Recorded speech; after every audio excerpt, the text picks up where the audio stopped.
you have to surrender whatever it is that they want. And they came back and they said, we want your bank account. We want your billing. We want all of your intellectual property, all of your videos, everything. We want to take absolutely everything. And then we'll let you out of the non-compete that's in this agreement.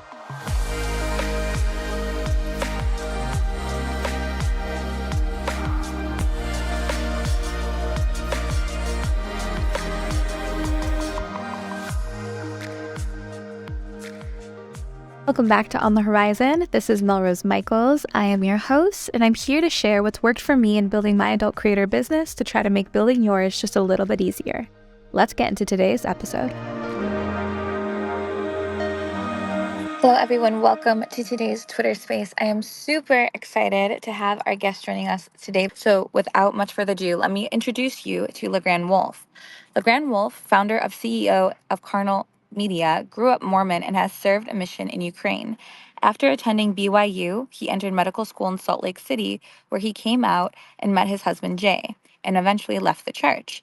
The passing of Prop 8, with strong financial support from the Mormon Church, inspired LeGrand and Jay to create the adult site MasonicBoys.com, originally called Mormon Boys. This evolved into Carnal Media, which now operates carnalplus.com, the largest gay-owned gay porn streaming service with over 51 sites, including barebackplus.com and ftmplus.com, the only network exclusively for FTM trans content. Over nearly 2 decades, LeGrand has redefined the adult industry, receiving over 53 awards, including 2024's Performer of the Year. His character, Dr. Wolf, is featured on funsizeboys.com and gaysus.com and pioneered the use of ultrasound in anal sex. Carnal Media is known for inclusivity and diversity, housing sites like growlboys.com, boysforsale.com, scoutboys.com, twinktop.com, catholicboys.com, comdomsluts.com, transcest.com, jackpussy.com, and staghome.com. LeGrand, thank you so much for taking the time to join us today. I'm super excited about this. Hello. Can you hear me? I can. You sound great. Welcome. Thank you. Really exciting because we connected at one of the conferences, and ever since then, you've been top of mind, and I know we have so much to cross-pollinate and collaborate on, so I'm stoked to have you on here. Thank you. Well, I think for those listening in who maybe are less familiar with you, I wanted to know if you could give just a little bit more, context to your background and how you ended up with the career you have today. We did the bio, but I would love to hear a little bit more from your words. Yeah, I mean, I was on a sort of a certain trajectory in my early 20s that seemed to line up with, what my family expectations and my religious community's expectations were. And for a variety of reasons, including some pretty, pointed experiences, I realized that I really didn't want to stay, on that track. I wanted to, explore something else. And frankly, what I was interested in was less medical school and more business. And I left medical school, came out of the closet, started up my own company. And then 3 years later, Prop 8, which was the big effort in California to take away gay marriage. So people in California, gay people could get married in California. There was this effort to take it away. I had proposed to my husband to get married in California. We were going to move there. And then I watched as the Mormon Church dumped, millions and millions of dollars and human resources asking students to, phone bank at BYU. I watched as they were working very hard to take away the right to marry, and they were successful in passing Prop 8. Ultimately, of course, we have gay marriage across the United States, but it's pretty shocking. My husband and I got married in Massachusetts instead, where it was legal. And on our honeymoon, we were talking, kind of joking about how we'd seen a lot of bad porn, and specifically featuring Mormon missionaries. It wouldn't be funny to do, a site that used the Mormon Church or the Mormon kind of experiences we've had, many of which are very erotic, as a way to kind of tell a specific porn fantasy. I had alcohol 3 times in my life before this point. So part of the impetus of having this conversation was that my husband and I, who never drank alcohol or coffee, were drinking a little bit and feeling pretty good. But the next day and the day after that, we really sat down and looked at it and felt like this was something that we could do.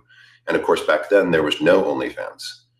There was no Just for Fans. There were none of these fan platforms, which I sort of view as adult Etsy shop or, Etsy.com or a marketplace. Nothing like that existed. If you wanted to start a concept, if you wanted to start a site, you had to put all of the pieces together yourself, or go and find someone who was willing to let you be the creative, and they would take 50% and they would do all of the, tech and marketing side. And I had time on my hands, so I started putting together the start of my very first adult site with my husband. And I think within like 2 or 3 months, I mean, at first I really felt like an imposter. Uh, I really didn't feel like I belonged. Within 2 or 3 months of getting it out there, I was sort of looking around for our content that was stolen online, and I went to a torrent site, and realized that the first 6 videos of Mormon Boys had been downloaded over 6 million times on this torrent site, which seemed impossible to me. In my mind, there weren't even that many gay people on the planet. Obviously, more than just gay people consume gay porn, but it was shocking. And I just thought, if every single one of those people gave me $1, yeah, I would be doing pretty okay. And so that sort of it laid the foundation for us to really dive headlong into it.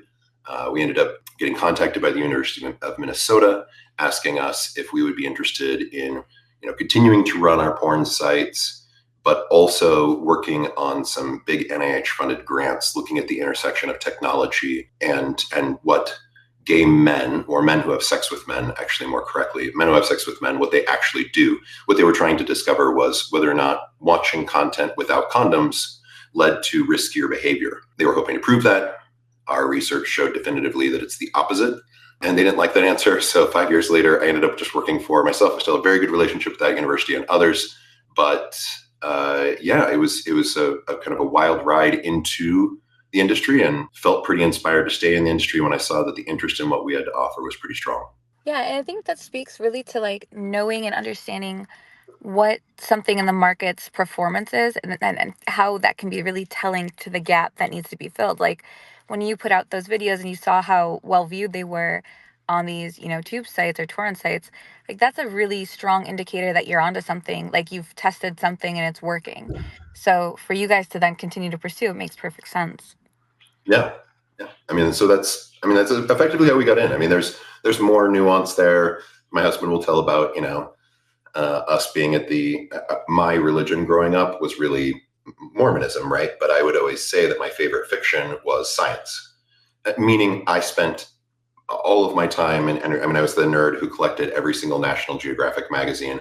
Anyway, whatever. I was very invested in science, but had to, in order to kind of maintain my faith, view it as maybe science fiction, and Mormonism is real, which is hilarious. So on our honeymoon, as we were sort of coming out as atheists, I took him to my favorite place in Washington, D.C., which is the Natural History Museum. And in the Natural History Museum, there is a column that's 3 stories high. And at the top of it is like a little pencil thin line, so the column represents all of the history of the planet. And at the very, very top is a pencil thin line that represents humans' entire existence. Homo sapiens' entire existence. And we had a conversation that got really intense, I think, ahead of us getting drunk and talking about doing porn. It was, none of this matters. We think that all of the bullshit that's going on in our lives, all of the things that are going on around us, they matter. And, we are very self-important as human beings. And in fact, if you take a step back, you realize it doesn't matter, and you should be able to create whatever life, because life is short, that you want. And I think that, is also very much part of the story, is making that realization that we as people can create our own reality based on the decisions you make. Absolutely. And I love that you bring that up, because it's so easy as people, because we are naturally, just as humans, pretty self-absorbed, and we view things as if we're the center of our own little universes. But to zoom out on such a macro level and realize, like, you have to create the existence you want, because you only get so many, so many days on the planet.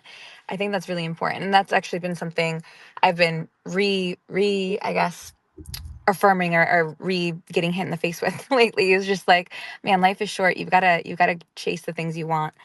I want to know a little bit about what happened 6 years ago as well, when you kind of lost control of your original sites, because I think this is really interesting too, and everyone loves to hear about the successes, but I think the challenges are often even more telling. So I would love to expand on that aspect of things as well. Yeah, I can speak to that. It was, and I guess I'll present it as a cautionary tale. right? Yeah. I'll present it as, hey, these are the things that I did. And maybe if hearing this, it inspires you to make different decisions, that'd be a good thing.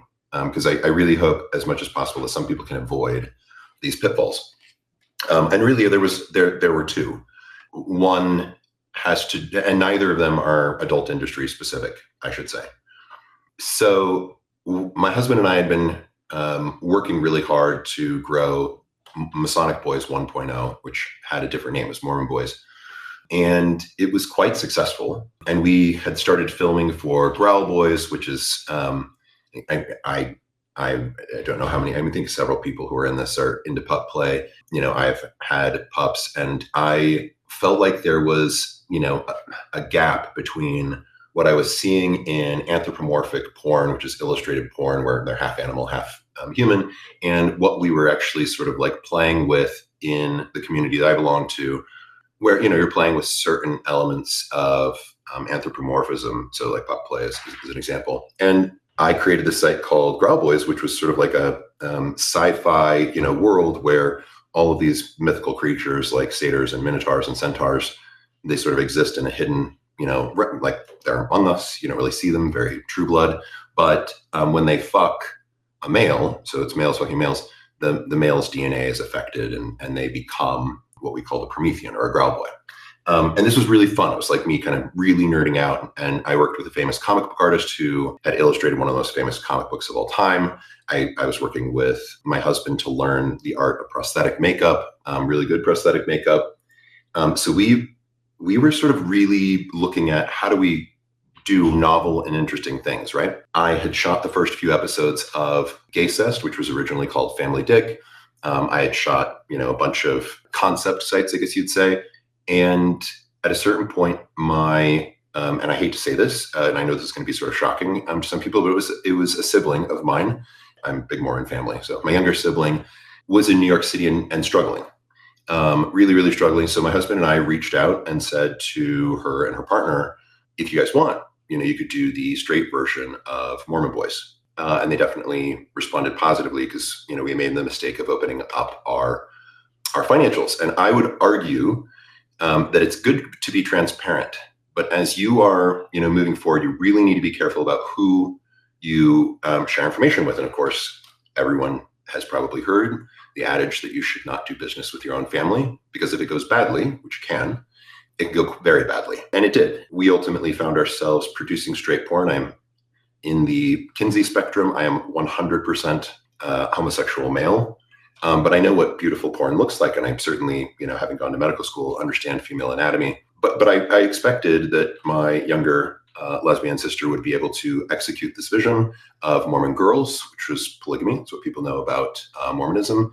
And instead, it wasn't that easy. It ended up being a pretty hellish year of trying to get her and her partner to do work. So I ended up shooting and working with agents and really learning the straight side of the industry, frankly. And after a year, I went to our distributor and I said, hey, I'm having a really hard time. My husband wants to, cancel this, but I sort of want to preserve my relationship with my sister. Again, decisions that you make because you're in business with your family. Don't do it. But, because my husband and I would have absolutely just cut our losses. Instead, she introduced us to a group in Miami that was running a bunch of straight sites. They had just bounced back from a rough start in the industry. I didn't know about any of this, but we were introduced, and they flew us to Miami and then wined and dined us. And they grew up Muslim, and they were like, we grew up Muslim, and amigo, you guys grew up Mormon, talking to me and my husband. We should do this deal. We were planning on going into the gay space anyway, so also license to us all of your gay properties. But we'll take care of Mormon girls. And I signed a deal without a lawyer. Never do that, obviously. Everyone probably knows that, but it was something that for me, having gone to medical school, I felt like the adult space was a place where it was safe and I could trust everyone. And someone was saying to me, it's a licensing deal. And if you don't like the license, you can terminate it. And you have to understand that the original content, I filmed a lot of content of myself and never paid myself for it. So there's a lot of content, in that my initial body of work that's me and features me. And that becomes important because when Ultimately, a year in, I realized that they were racist, they were homophobic, they were awful. I mean, just really, really awful. But only the only people that saw that would be people inside the company. Externally, everyone thought that they were just fine. They started having meetings with my younger sister saying, if you vote against LeGrand and Jay's interest, we will give you their ownership. Because I had stupidly signed this agreement and given some of my voting, rights to my younger sibling. And she happily went along with it. Ultimately, they were successful in wresting control of most elements of the company. I fought as hard as I could, but by the time I got a lawyer and started looking into it, it was rough. It was not fun. Probably the most miserable experience of my life. And at the end, I was advised that although I could win, it would take 10 years and the company would be bankrupt. And there's no guarantee I would win. So you have to surrender whatever it is that they want. And they came back and they said, we want your bank account. You don't have a place to live. We want your billing. We want all of your intellectual property, all of your videos, everything. We want to take absolutely everything. And then we'll let you out of the non-compete that's in this agreement. And I cried a lot. Yeah. But at the end of that experience, right, in September of 2018, we signed a separation, and I immediately set to work on applying all of my knowledge and skill and all of the anger. I sort of had to set aside and say, if I really believe in what I can do in this space, I'm going to create something new. And I did. I created Carnal Media. And I'm not going to lie. I mean, knowing that people are making money off of videos and images of me having sex, and they're doing that against my will, that's technically not rape, but it feels rape. It feels like I've been violated, or I'm being violated all the time. My content in my library of content that they took over or took from me, it still is the best performing content there at my former network called Say Uncle. So that if I had allowed that to eat me alive, I would not be here today with my company Carnal Media.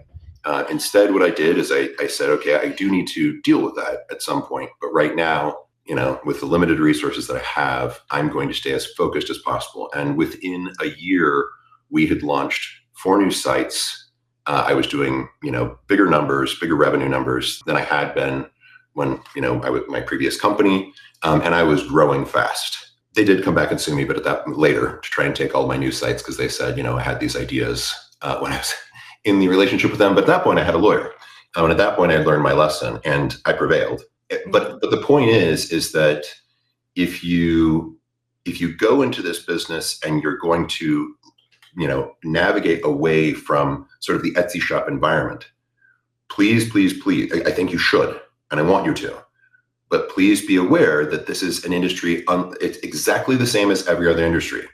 If, sports is cutthroat, if, you hear that scientists who are kind of both working, or many different scientific groups are all working on the same research project and they can get really cutthroat, it's absolutely true here as well. Capitalism drives a certain sort of behavior. And you just have to be aware that, as much as I love this industry and I love the people in it, it is no different than any other industry. And you need a good legal understanding of, how to protect yourself. Absolutely. There's so much that can go wrong, especially if you don't have representation. Like, I know, especially for the smaller creators, like paying a lawyer or having someone on retainer or having someone kind of like on their team can be really challenging, especially from a resource standpoint. But that money that seems like a huge investment up front can actually save you, tens of thousands, if not hundreds of thousands of dollars later, or your entire business as a whole. So it's so important. I mean, it would have saved me millions. And I remember talking to like Corey Silverstein and others, and just, who's an adult industry attorney, before all this happened, and thinking, but every time I use him, it's thousands of dollars. And Yeah. my God, I really need this. This just seems like overkill. I'm pretty small potatoes. Yeah. It was a mistake. Yeah.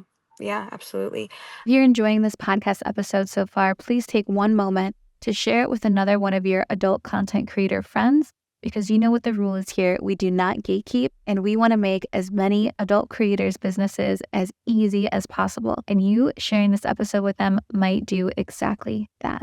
Thanks so much in advance. I want to switch gears a little bit, because I think what is so interesting about the businesses that you have and the kind of content you create is the storytelling that you bring into the picture. Like, you have such a authentic style, and it's very emotionally engaging. And then you have obviously this incredible production quality on top of it. But I think because you have this unique background of like the Mormonism and you have a unique story yourself, that you're able to translate that really well into the things you produce. So I kind of want to know if that's how you bring, or how you feel you bring, that level of connection into performances, or if there's something else kind of in that recipe or that formula that you would attribute it to. I think to go back to my Mormon upbringing when I was, a Boy Scout, et cetera. I'll give you a couple of examples of sort of my personal experience, and how, for me, I then take my personal experience and use it as a creative driver for the content that I create. So let me take Mormonism as an example. In the gay world, I am very aware that two young Mormon missionaries who have to spend 24/7 with just each other, that you can't even, you're allowed to be outside of each other's presence to like pee, use the bathroom. But otherwise, you were together all the time. And I knew that this was sort of like a gay porn fantasy. What do those boys do? So that's sitting in my brain. I also was aware that from my own personal experience, when I was 19 and I went through the Mormon temple for the first time, I was asked to take off all of my clothes, put on a very, revealing, it was like a sheet that didn't really go, it wasn't, I have broad shoulders, it didn't cover my shoulders all the way, had a hole in the top and sort of hung in the front of me and in the back of me. And then I was told to walk towards what's called an initiatory chamber, where my body was then washed first, and then I moved into the second chamber and then anointed with oil by one of the most handsome, I don't know, I mean, my young brain sort of looked at him and just thought the silver-haired fox was the hottest thing that I'd ever seen.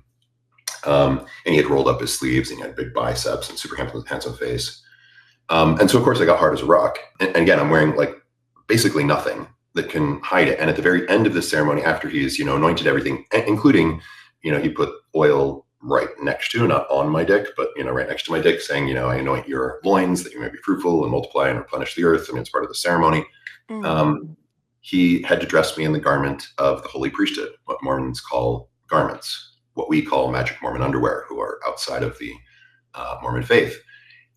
And I was, my flagpole was up, and I don't, whatever. I'm reasonably well endowed, so it was out there. And he, part of the ceremony is that the person gets down on their knees and they have you step into sort of this one piece, and then they slide it up your body and put your arms in, and then they zip up the front. He had to like handle my dick because I was just so frozen and petrified and embarrassed. I must have been, bright purple with embarrassment. And he touched my dick, and I thought I was going to, like shoot my cum all over him. And, pushed my dick aside, zipped up, and then he just gave me a very knowing and seductive look. Nothing happened, beyond that. I ended up going through, the rest of the ceremony, get your new name, you go through the endowment ceremony, you go to the slush room, blah, blah, blah. But that's not stuff that should exist in reality, in my opinion. But it's great fantasy. Yeah, yeah. And I began thinking about this, and I was like, what people can fantasize about what two Mormon missionaries do. That's hot. People can fantasize about what, happens in the Mormon temple. I mean, hell, there's a lot of material there that lends itself. I mean, it's not hard to imagine things getting really erotic. And they did from time to time in my, Mormon experience. But frankly, the point is, I don't think that those things should be real experiences that people are subjected to. But in fantasy, it's great. And so then I applied this to medicine, having been a medical student. There were times when my physical exam instructor was naked in front of me, super hot guy, and I'm going through and learning physical exam on him. Then he does the physical exam on me, and I'm naked in front of him. We didn't have, sex, but where sex would happen is in fantasy. Yeah. Right? Like that's what, but a doctor fucking, a patient, or a doctor fucking, one of his students, unacceptable.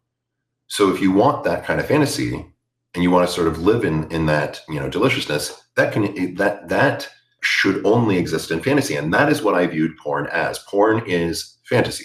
It is where those fantasies should live. And this was, when I was involved, I mean, like I said, I looked at a lot of furry stuff growing up. I mean, clearly very fantasy based. And I had a lot of kinkster friends when I was coming out of the closet. They didn't think it was okay to, pick someone off the street, kidnap them, chain them up, chloroform them, whatever, and do all these things. But consensually, if everyone's into it, it is a fantasy that you can play with. I mean, I remember the most shocking for me was someone saying, all I want to do is be kidnapped. And so he hired 10 guys to sort of grab him from a restaurant. I'm not even making this up. Grab him from a restaurant, put him, tied up in a trunk of a car, and then take him somewhere and tie him up, and people took turns on him. Anyway, whatever. This actually happened. And he was the driver of it. And I thought, well, okay, so you are aware that this it's not okay to do this in real life, but in fantasy, totally okay. And from there, I just began building fantasy after fantasy where I just thought, yeah, I mean, we have no problem with fantasy when it comes to mainstream stuff. Yeah. And frankly, the straight side of the industry has no problem with fantasy, really. But on the gay side, and there's a reason for this, but on the gay side, we're really hung up about fantasies. Why do you think that? What is that reason that you're alluding to? Gay men specifically, but I think culturally this is true everywhere, across all genders and kind of identifications in the human spectrum.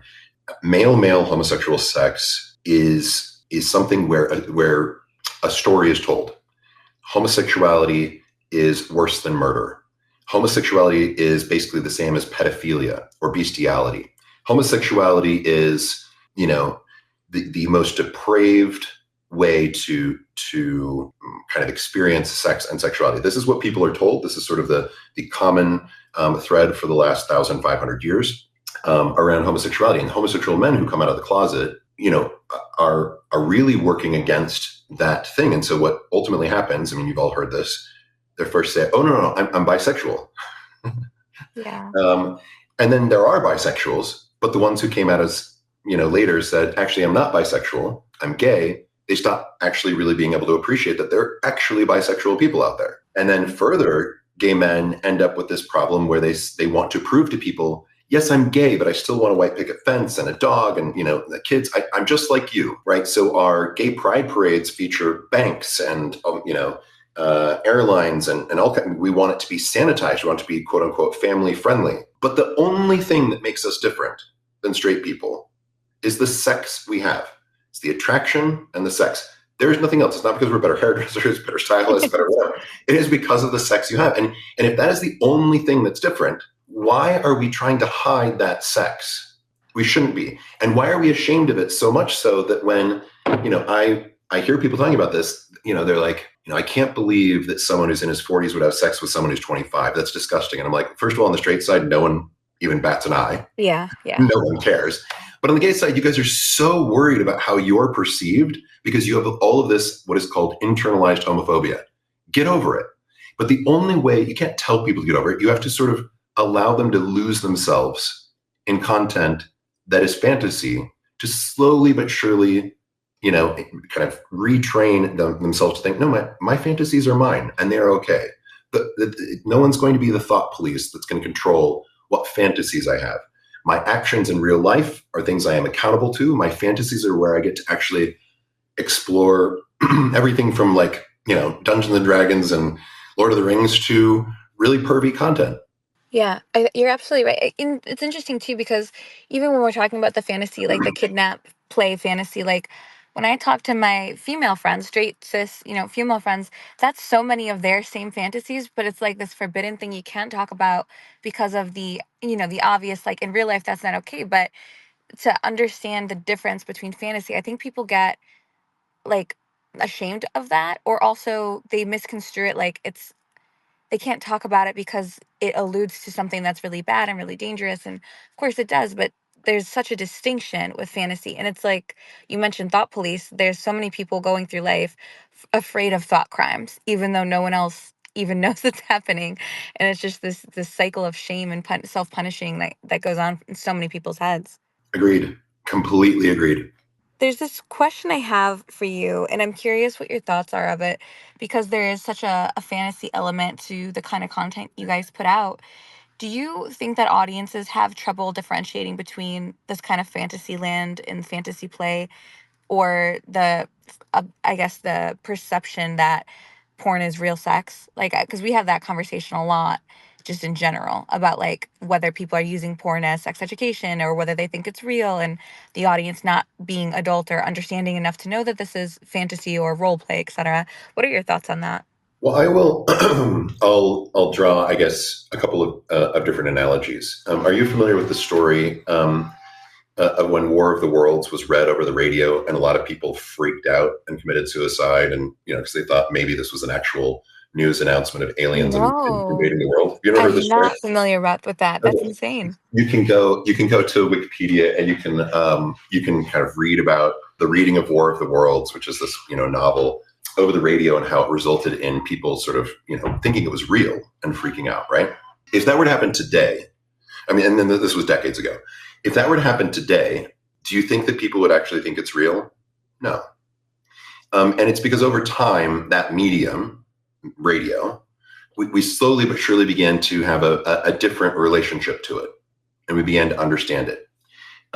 Movies and cinema has gone through its own evolution, but ultimately we now are in a time when, and this is sort of a really amazing moment in my life that I saw, something like Hostel was in the movie theaters when I was in medical school, which is about young women who are kidnapped, auctioned off, and then cut into pieces by the auctioneer. Yes, it's fantasy. I'm not into like gore. I'm not into these sort of like terrifying horror things. But from a free speech standpoint, it's allowed. It should be, and it is fantasy. Yeah. That is what it is. That same year that Hostel was in the movie theaters in Utah, Brokeback Mountain was blocked from being in the same movie theaters in Utah. There's a guy who ran a bunch. And Brokeback Mountain is like basically the Romeo and Juliet story, right? Yeah. It's like pretty tame. Pretty tame.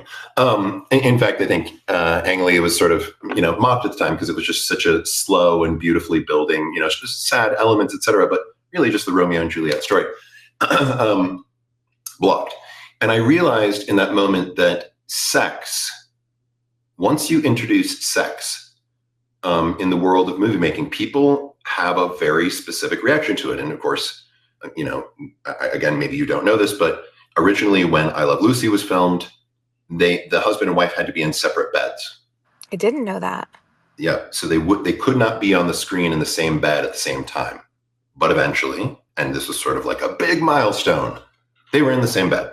And if you think about that sort of trajectory, it also mirrors sort of what's happening culturally, right? For us, how we're moving things, forward. And so my husband and I, when we launched Mormon Boys, yes, some people are like, oh my gosh, you're going to get these Mormon missionaries sent home, expelled. They're going to commit suicide. I'm like, are you for real? Like, you actually think that these are Mormon missionaries? I didn't realize I did such a good job. Amazing. But, okay. And then later when it was, Masonic boys had, the priesthood leaders having these young men, say, no, I'm not attracted to men, but then very obviously being attracted to men, and then ultimately, giving away that they're attracted to men and giving into what the older, males in this fantasy porn want, which is, you will submit, to me. And that's all they want. They want to be accepted by the priesthood, based partially on reality, but they want to accept, this role of, showing these men that they'll do anything. And then ultimately they fuck. And I remember people saying, if this actually exists in the Mormon church, if this is going on, like, and you're actually filming this, don't you think you're going to be ruining these people's lives? Don't you think you probably shouldn't be filming them doing this? I was dumbfounded. I mean, I think my movie making is pretty, I think it's great, but the idea that people thought it was real was crazy. And my husband and I joked at that time, before I launched all the other sites, we joked that the moment a dick comes out on camera, people stop thinking, they stop thinking, oh, this is fantasy, or, oh, this is a movie. They start thinking, oh, this is real, because a dick came out. And I can only imagine, how this is going to look, several decades from now when people look back. Yeah. Because, we who are sex workers, we who are in the industry, we know, of course, it's fantasy. The sex that you have on camera is so different than the sex that you have in real life. Night and day difference. But, and you are performing. You are on a stage. You're using your body to provide a performance. And that performance, has, and you want to be invested in it. You want to sort of think through the emotional response that your character would have. And I direct that way. I kind of get people in that headspace so that they can, create something that really evokes a certain amount, exactly like we would do if it didn't involve penises, tits, and pussy, whatever. Anyway, it is true that people are having a hard time distinguishing this. And for that reason, we should push even harder to help people have that cultural shift so that they can understand what fantasy actually is. Because if they're having a hard time with it, I don't think we should run away from it. Yeah. I mean, when there's a challenge like that, that's almost always an indicator of needing more education and more forward effort to challenge something and make sure that people really understand it. So I think that that's like if you're looking for flags or like indicators when something's challenging, that's usually a pretty solid one. I would love to pivot a little bit to talk about this concept that you actually kind of mentioned when we were talking in Prague, which is this like OnlyFans being a storefront, because this is something that stood out to me in our conversation. I don't often hear this phrased this way. And because you have such an extensive just background in business and you've done all of these things from studio to production to being a creator and all the rest, I thought that this was really interesting the way you reference OnlyFans as a storefront or reference these kinds of platforms as like the Etsy shops of our space. So I wanted to just kind of maybe kick off by like, what do you mean by that? Can you unpack that a little bit for the creators listening in? Because most of the creators listening obviously are on these platforms specifically. Sure. Yeah. I mean, I think that what occurred to me, so there's some history here. I've been in the industry almost 20 years now, and or I guess 20 years. I've been in the industry for quite some time. And in that time, I have watched tube sites come into existence, torrent sites, Napster first, then torrent sites that were similar to Napster when Napster went down, Napster and LimeWire went down. And then it was tube sites came in. And each one of those things were disruptive, but they were disruptive in the sense that they obliterated businesses. Right. If you're trying to run a store and people can run into your store, grab things off the shelf, and then set up a table right outside your storefront and offer those things to anyone who walks by, and you're sort of powerless as people are taking things off the shelf, giving it to people for free. You're like, well, I don't have a business anymore. And that was going on, right in front of me. I was sort of watching this, evolve, and there were just dozens and dozens of studios that were cratering. They were imploding under this, new pressure that was awful and unchecked.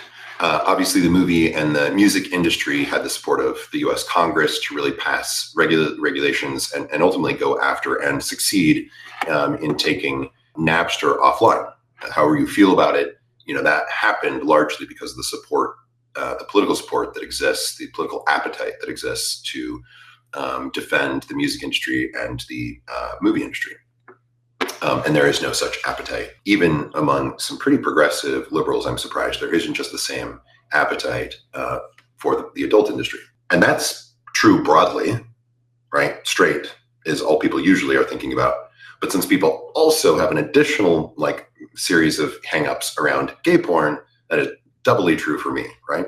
Yeah, absolutely. And I think that what occurred to me was that slowly but surely, as I was losing my business colleagues, I was losing people in the industry who I could do trades with, who I could share experiences with and learn from. As I was losing these business colleagues, I was aware that I was in kind of a precarious.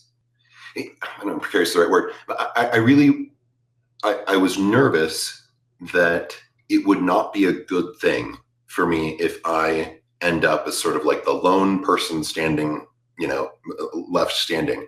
And I'm at this point, I'm one of 3 gay porn networks that are gay owned, gay operated, period. And most gay porn is created by giant straight companies, more than 70% of it.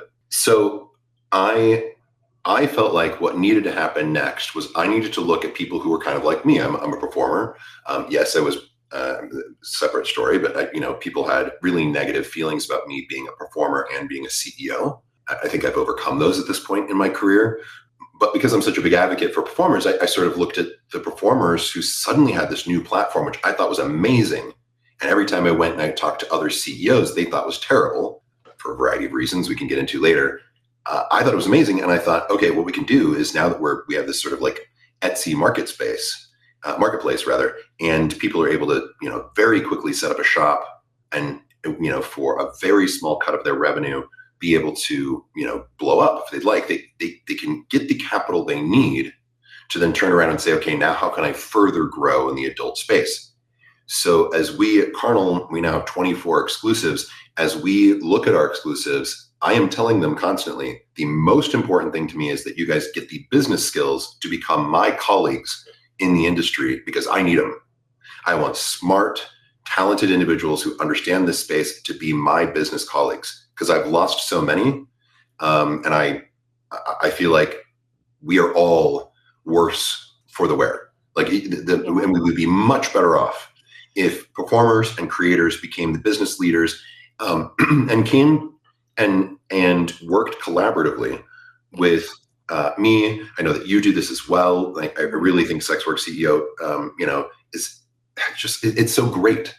We need people to come together and collaborate so that we can have a healthy, thriving adult industry. And so that is how I view creators. And I say it to my guys all the time. I'm like, yeah, you can come, you could shoot for me, consider it paid marketing, as in I will pay you to put up your videos and images on a giant billboard to give you marketing and advertising to potential fans, paying, subscribers.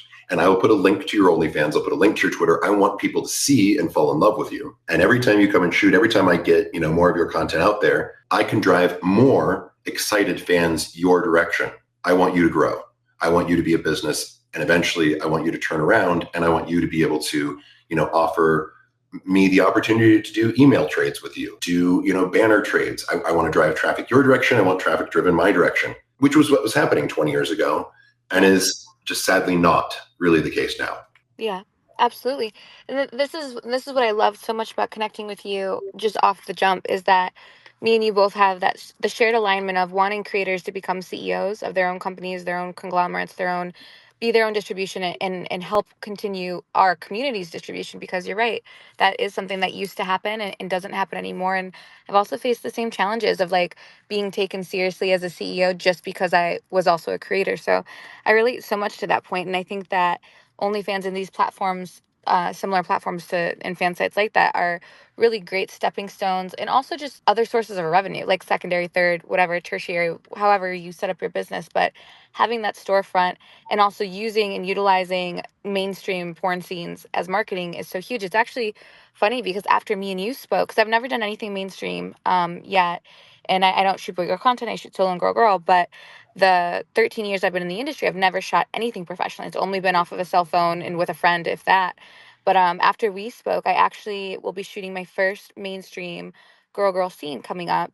And a lot of that had to do with, our discussion about like, mainstream porn can be really great marketing. That's your billboard. This drives traffic. This introduces you to all of these new fans that you probably and very likely wouldn't have had exposure to otherwise. So like that concept of the storefront and that concept of, paid billboards and marketing is so fundamental. And I think creators might not necessarily think of it that way presently. So I love this topic for that reason, because I think it can be really eye-opening. Yeah, I mean, and it creates look, I think that the studios that are out there, especially on the straight side, view them as a resource for your business.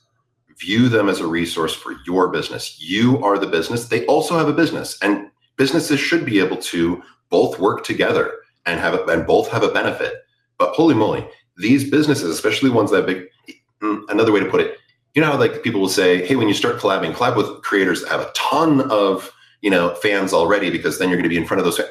That's all these studios are, except they have a much bigger footprint in terms of distribution, in terms of marketing. And so you can drive even more fans faster depending on who you work with. And then make sure that you're working with people who are ethical, who you like. You want to have a good experience. I can tell you, there, based on my own personal experience, there are a lot of studios I would never work for, based on the reports and kind of firsthand conversations that I've had with companies that make some of that. I would never work with them. On the other hand, there are others who 100% would. They're ethical. They're lovely human beings. I I would hang out with them, in the industry. I would hang out with them as friends outside of the industry. So you really have to do your homework to kind of find out which of these businesses you want to, work with, but then absolutely use them as a resource.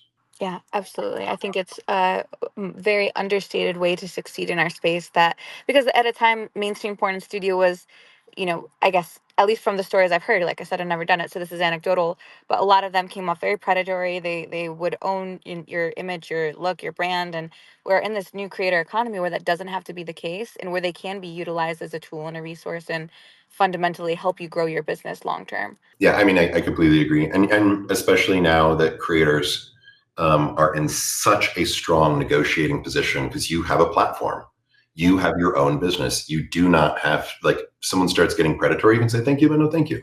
Yeah, you Um, can walk away. I want to ask you, just because, like I said, I'm about to venture into that space myself, and since you've produced so much content and you have produced some straight content as well, is there any advice for me going into my first girl scene, or any creators listening going into maybe their first mainstream shoot? Absolutely. Well, so amazingly, my very first straight content was girl content. All And right. so I learned everything initially, like in those first few months of doing everything I learned about the straight side of the industry, I learned through that lens. And it wasn't, for, I don't know, it was probably 6 to 12 months before I really started to understand straight content. And I will say a couple of things that I think are important when you're first doing a shoot. When you're there, assuming that you have a good relationship with these people, the content, the billboard that you're going to create, right? The stuff that you're going to put in front of the world, that they're going to edit and they're going to put in front of the world, it's going to look better the more fun and the more engaged you are, right? So when I had girl performers who showed up, and we went through all the consent, we went through all the documentation, and then we would sit down and have our pre-game conversation. Mm-hmm. The girls who came in who were just like, okay, now I get to be Randy and have a ton of fun, and because consent is offered, and I mean, there's a good conversation about this everything. What are your do's? What are your don'ts? Mm-hmm. But now all of this is done. And we would call it sex summer camp. It was like, imagine you were like now hanging out for like 2-3 days at a summer camp where sex is great. Like there are certain things I don't want you to come off camera, which wasn't actually really an issue for girls. Yeah. But for guys was. And I think the more fun you have, and the more really you lose yourself in the character of someone who loves sex and loves being there, the content you will create will do better. The content that you create will look better because you are into it. So, and that is not to say that everything I or any other performer shoots you're necessarily into, but I will do what I learned from a lot of my friends who act. I go into the headspace of this character. Here's an example. I think this applies to girl content, definitely. When I first started shooting Fun Size Boys, I wasn't always into, these guys necessarily. I thought that they were wonderful people and I really liked them a lot. But would I have gone out of my way to seek them out? If I had seen them on Grindr? Probably not, because there are other options, and that's my personal sex life, which isn't fantasy, right? But when it comes to fantasy, I got myself in the headspace of, oh, I want to see this tiny human wrapped around my dick. I don't know how to explain it, right? And I want to see their facial expressions. I want to see, a bunch that's really like, that's the thing that's going to trigger someone who is much bigger than, and what I really want is the person who's smaller to feel like this is like, they love standing on their tiptoes to kiss someone. They I want them to have this sort of joyful experience that translates on camera. So I'd walk them through, what their character is. Well, in girl content, worked with plenty of girls who were like, yeah, I'm not really a lesbian, not really into it necessarily in my personal life. But tell you what, when it comes to camera, the way that you described how these two girls are going to be interacting, oh, I can do that. That sounds awesome. And it really, what you're trying to do is get people to suspend, belief of the audience. And the best way to do that is for you to really, embody the character that you are playing. And even if it's just generic suck and fuck, porn, and it doesn't have much of a story, you can still do this. It's about the way you communicate and about the way you carry yourself on camera that still is the fantasy. Because it even if there isn't like a Scout Boys or Ground Boys thing going on, or Catholic Boys, my universe, I still have a very specific presence that I maintain on camera. Anyway, and what ended up happening, which I think I've overcome at this point, but forever people were like, oh, you only like twinks, which is the term we use for guys that are 18, 19, 20, 21, whatever, all the way up to 30, who, they don't have a lot of body hair and they're pretty lean. And I was like, well, I mean, no, my husband is pretty furry and beefy, and I fucking that's what I'm really super into. But whatever. Like, you're interacting with LeGrand Wolf, which is a fantasy character, and you may think whatever you would like, because this is your opportunity to experience the fantasies that we are creating and exploring. Yeah, no, that makes perfect sense. And I'll say too, like, even as a consumer of porn, when I see the performers having fun and like genuinely, authentically laughing and enjoying themselves, like, that is by far the best porn. Like, that actual passion or actual chemistry, or even manufactured chemistry and passion, just because people are joyous and having a good time. Like, that is the kind of content I like to consume. So it makes sense to try to replicate that in your own capacity. So that's great advice. I really appreciate it. I would say one other thing too, which is that you very much want, when you're creating this content, you want to be, in a headspace where you say, like, this is something that if I were to watch, I would be really proud of, right? You want to feel like you're super excited. So, when you're going through and talking to whatever studio you're going to work with, try and really understand their vision.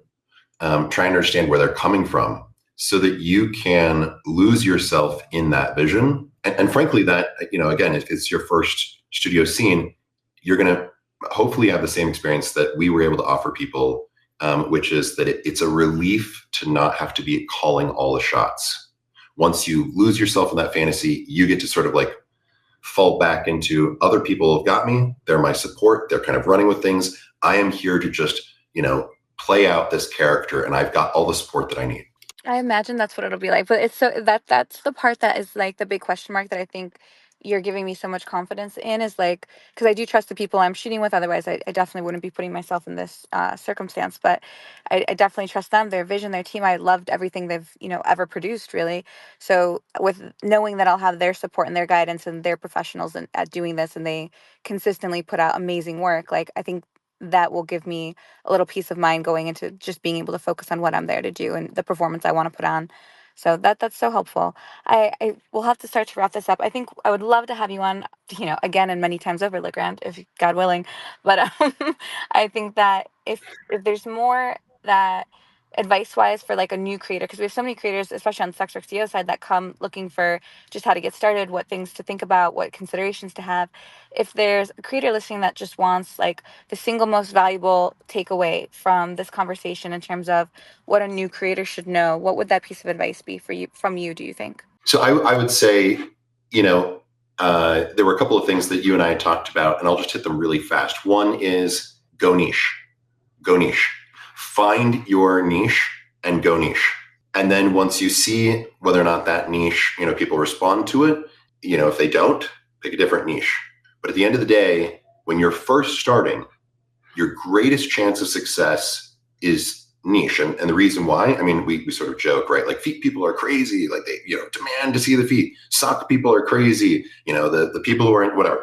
It's because that niche content, there's a limited amount of it, first of all. And second of all, those people know the thing that they want. And if they go to, Twitter, and they go to Pornhub, etc., that's just a smorgasbord of random content, like whatever happens to pop up in your feed.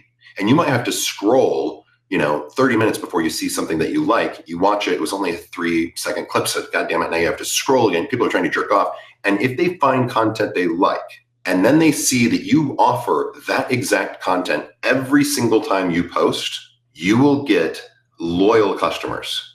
They will come in, they will be excited about that content, they will post it on their various kind of niche communities, and then they won't leave. And it's kind of like, if you are a fan of like one particular coffee company, maybe it's Starbucks or whatever, and you go, you know that you love one particular drink, and you go in and you get that drink every morning. At a certain point, people who are sort of in love with a particular routine, like They don't want that.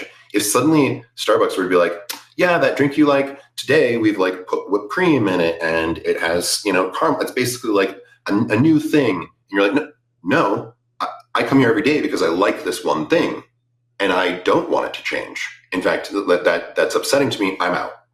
Right. And you have to imagine that when you are offering an eclectic mix of things, that is really not a brand. That's you competing with Pornhub.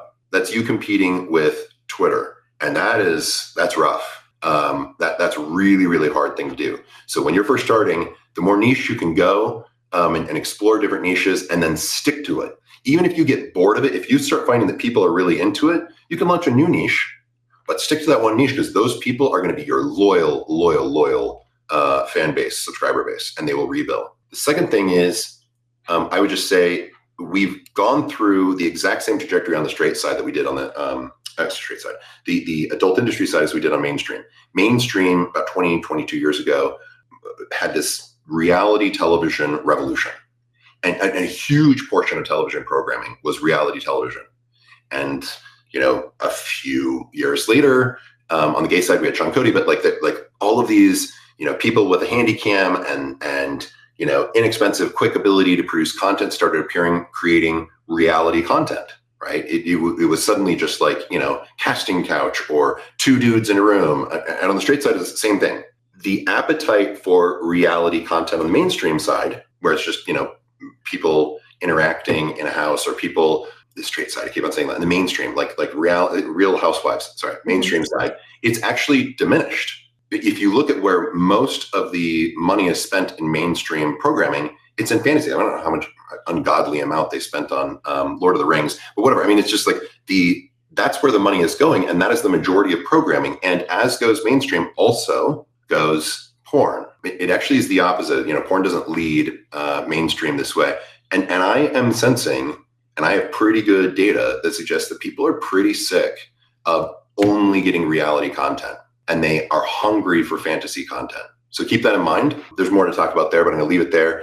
Yeah, I think I'm just going to leave it there. That's my biggest advice. I've never heard someone explain and break down niche and the value of niche so beautifully as you did right then, because I think that's something that gets said a lot is like niche down, riches are in the niches or however people like to coin the phrase. But the reason for doing it, I don't think has ever been said so elegantly as you just did there. And you would have the data as far as you're talking about like this return from reality kind of content into this new craving for fantasy content because you're producing at such a scale. So, a company or a production company or studios like yourselves, you guys have better data than creators would on that topic point blank because you're just doing so much more at a massive value, massive scale. So I think that that's really interesting and such a cool insight to offer because we wouldn't be able to know that. Like we don't get to know those things. We don't have analytics on platform that can indicate those things. So like that's a really cool share. And I really appreciate it as well. Like, I'm taking notes from this call myself, if you can't tell. I want you to please, if you can, plug all of your stuff, all of your socials, or any sites that you want to mention for everyone listening so that they know where to find you. Yeah, I mean, so just this last 7 days, which is also why I haven't been as communicative. Sorry about that. The last 7 days, I've been on a big shoot for Bareback Plus, which is one of our networks. Jason Sparks is in our sort of carnal family, and he launched this really fantastic network with us. We partnered up to create and launch Bareback Plus, and in it has cum dump sluts and hung fuckers. And we just shot our sort of first new concept for that network this last week. It was fucking incredible, and I'm super excited about the stuff that we can explore. And what I would say about that, if you go there and you like what LeGrand said, no to reality. Well, yes, Bareback Plus is reality porn in a sense. And we've added, like with the new site that we're doing, a bit of fantasy, but it's reality porn that's hard to replicate and you get the same thing every time. Simply put, cum dump sluts is, this excited bottom who gets a gazillion tops to unload in him, right? It's hard to replicate. And yes, it's reality porn, but we add a certain fantasy element to it. The other one, hung fuckers, not everyone has a 12-inch dick. Adam Snow has, a monster, beautiful penis. So some of the other guys who are in porn. So that it's because it's hard to replicate. It becomes unique, if that makes sense. FTM Plus, you should check it out. It's shocking to me. Jason Sparks, years ago decided that he was going to launch an FTM site, and everyone in the industry told him, why? Who's your audience? No one wants this. It's a waste of money. And he believed in it. He was plugging along for a long time, trying to grow this thing, and it did, okay. But, as of 2 years ago, and then the launch of a network, FTM Plus, which now has a fantasy site that I created called Transcest. It has his original Jock Pussy, which is pretty famous at this point for being one of the original FTM. I think it is the original FTM site, and then launching FTM Men, right? So you've got sort of like the Jocks and Twinks and Jock Pussy, and then you have like these masculine FTM Men. It's so important because what I am noticing, and I'll just tell you, the audience for FTM content is gay. It's trans content for people who like gay content because it's a guy with a guy. But what I think people didn't fully understand is they sort of grouped all trans together. So they were like M to F and F to M. It's all the same. It's not. One appeals to the consumer that likes straight content, and one appeals to the consumer that likes gay content. And over time, anyway, I'm just very proud to be working with Jason Sparks, have him on my team, and I'm really proud that we have FTM Plus, in the Carnal family. It's a second network. We also have Carnal Plus. And Carnal Plus, I will describe it as contrast porn. Big guys with little guys, older guys with younger guys. We play with whatever contrast we can. I mean, if you look at Growl Boys, it's, anthropomorphs, these furry guys, these mythical creatures with human males. I mean, if it's contrast, I love it. And I'm going to probably have it on Carnal Plus. And I've got, at this point, many websites, and I am not stopping anytime soon because exploring these things just makes me so happy and kind of excited to kind of, try them out and explore them and put them in the world. You can also check us out. Carnal Plus, Bareback Plus, FTM Plus, all have Twitter accounts. You can follow us there. You can follow the LeGrand Wolf, Twitter account. I have a team of people who help me out because I'm constantly too busy to check things out. But if you write in and you say, hey, can you make sure that LeGrand sees this? I will see it. They will bring it to me, and I will respond to you directly. Perfect. Thank you so much, LeGrand. This was one of the coolest conversations we've had, and I think you brought tremendous value for everyone listening. I really appreciate the time. Yeah, thank you for having me. It was an honor. It was a pleasure. All right, guys, we're going to start to wrap up this space. I want to just thank you all for listening and tuning in and staying with us. This was a really, really cool one. I'm going to run through just some of the things we've got going on for the rest of everyone who may be tuned in halfway through or a little bit late. We do have a sex work friendly chat GPT. It's called gpts.ai. That's spelled gptease.ai. It's there to help you with everything to streamline your content creation process. So script writing, caption help, inspiration for responding to fan DMs. Basically, we just wanted a tool that was sex work friendly and creator friendly for our space to help us the way that regular chat GPT cannot, or at least refuses to. So check it out if you're interested. Also, if you're not already inside CEO Society, please take a moment to join us over there. It is a private, free community for adult creators. This is where we're sharing strategy, tips, resources. We have live co-working spaces to knock out your admin, your scheduling work, whatever you've got to do to move your business forward. And also, this is where we're having the conversations that we don't want fans to see, right? The things we aren't going to freely discuss on social media and on Twitter. So please join us over there if you haven't already. And I just want to mention that we will be having our next Twitter space on November 12th. We're going to be speaking with adult creator Liz River about balancing health and career with chronic illness. This is a topic that I know so many members of our community struggle with and deal with, and a lot of the reason for so many people to turn to sex work and join our space. So I want to make sure we give it the time and space that it deserves, and I think that Liz River will speak so elegantly about it. So I will see you all November 12th at 1 p.m. Central Standard Time. Thank you again so much for tuning in, and I can't wait to hear you and join you on the next one.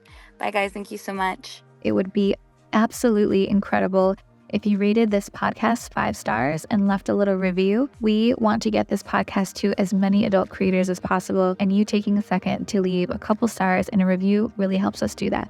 Thanks so much.